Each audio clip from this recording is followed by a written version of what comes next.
कलियुगाले घोरा कलियुगात राजे अपरा शक्तीवर होतील आणि त्या ठिकाणी श्रीकृष्णाचा अवतार कार्य संपलेला आहे. श्रीकृष्ण त्या ठिकाणी निर्धामाला गेलेले आहे. आता कलियुग त्या ठिकाणी प्रारंभ झालेला आहे आणि कलियुगामध्ये त्या ठिकाणी अनेक पराक्रमी राजे त्या ठिकाणी आलेले आहेत. अनेक वंशांचे नृपती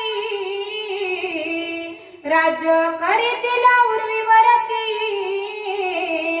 मात्र कलियुगाची स्थिती भयानक असेल आणि अनेक वंशाचे राजे असणाऱ्या पृथ्वीवर राज्य करत होते.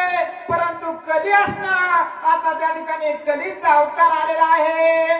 धर्म न्याय आणि नीती दया क्षमा करुणा शांती यांची कलियुगात समाप्ती जयाने होईल. आणि धर्म असणार शांती असणारी दया असणारे ही सर्व असणारे नष्ट करण्याचं काम त्या ठिकाणी आता या कलियुगात तरी करू लागलेला आहे. कुल गोत्र न पाहता विवाह करतील वनिता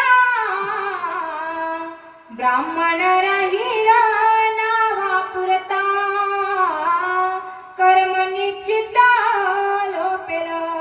आणि त्या ठिकाणी ब्राह्मण असणारा त्या ठिकाणी कर्म असणारा नीट करणार नाही. लग्न सुद्धा म्हणले कुणीही कुणाबरोबर करेल